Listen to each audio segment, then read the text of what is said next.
Done in the past. This won't be the first time. And at these prices, they're going to have to wait until we empty some of this glut, because we've had a glut long before we had the coronavirus. Long before this slowdown, we already had a glut of oil.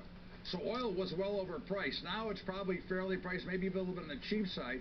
But overall, until we get back in business and until the trucks start rolling and the cars start rolling and people start doing things, there's not going to be a demand for oil. So that's going to keep the demand low, which is going to keep prices low. Well, the United States has become the #1 producer of oil, too, in recent years. But, Tobin, your take? Well, two things are happening. First off, let's separate oil from natural gas, because we've had a bigger boom in natural gas, and because we've closed all these coal power plants, natural gas is actually doing fine. I mean, we're not oversupplied at all. On the oil side, remember, Saudi Arabia and Russia got into a price war. Right. Their entire idea there was to crush the shale people here, and Russia has so much in reserves, they planned for this, that it's not going to be, nobody's going to blink in the Kremlin, and nobody's going to blink in Saudi Arabia for a while. Well, that price war, go ahead.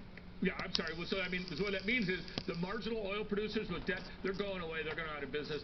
Our people down in Texas are telling us, you know, we're probably going to lose 1/3 of the shale oil people, which then, of course, natural gas comes out of the ground when you do shale oil. So that's actually going to decrease natural gas, which is going to raise natural gas prices. Well, and the U.S. companies still have a lot of debt to repay as long as shale remains around the $50 range. So hopefully it won't come to that, and OPEC can agree, and members and non-members can agree on something over the production of oil.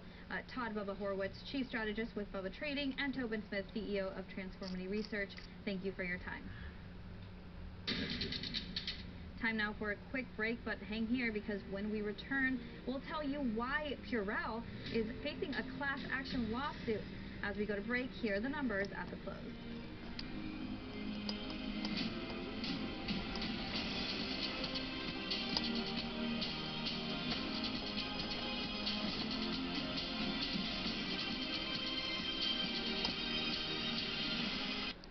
According to industry and federal officials, some major U.S. airlines are now drafting plans for a potential voluntary shutdown of all passenger flights across the United States. Aviation analyst Jamie Finch said airlines are just trying to mitigate their losses. This is a severe impact and devastation for our U.S. economy. It just means that no one's traveling. I mean, the airlines cannot just keep flying empty planes and so forth, so they're making the economic decision to stop some of those routes. I mean, Southwest is another one that's cut 1,200 flights just today. Airlines workers, the cabin crews, the airport workers, the people that work on the tarmacs and the back end, everyone, including the restaurants that's at a airport, they're all suffering because of this. Earlier this week, thousands of flights were canceled, while others took off with single-digit passengers. U.S. airlines have already cut international flights, and United and American Airlines canceled 40% of their scheduled flights. And because several Federal Aviation Administration air traffic controllers have tested positive for the coronavirus, 11 traffic control facilities across the country remain closed after a week of cleaning. Now, the Transportation Security Administration cited passenger flow was down more than 80% from just 1 year ago. While no final decision has yet been made, several options are being considered. As more and more states and cities institute stay-at-home orders, even more people are turning to online shopping to stock up on items like toilet paper, hand sanitizer, and protective masks. Over the past few weeks, we told you about price gouging, right? It's taking place on sites like eBay and Amazon. But now, Amazon has cracked down. In fact, the nation's largest online retailer has reportedly suspended as many as 4,000 accounts for reportedly violating its fair pricing policies. Joining us now to break this down for us is Zoombuzz co-host and investigative journalist Ben Swan. Ben, let's start with Amazon. What are they saying about these accounts, and why have they been suspended?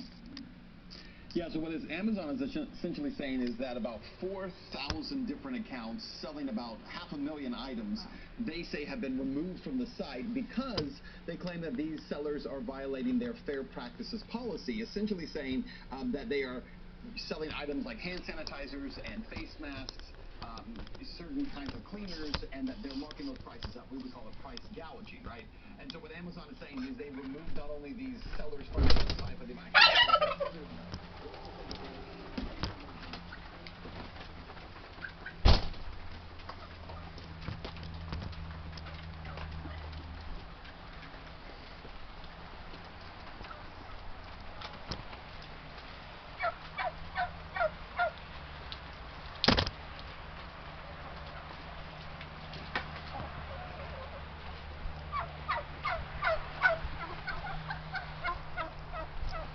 Well, what are you doing over there? Did you lay an egg?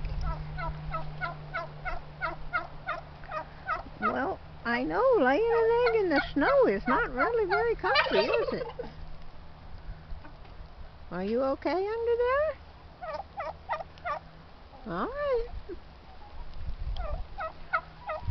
Don't mean to disturb you. Be careful. I know you weren't expecting this weather, huh? Oh, you got a very pretty egg there.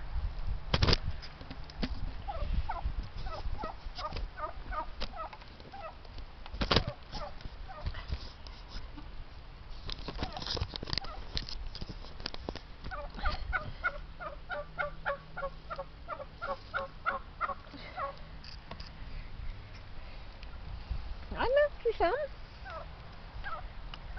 Just had to get the fresh one.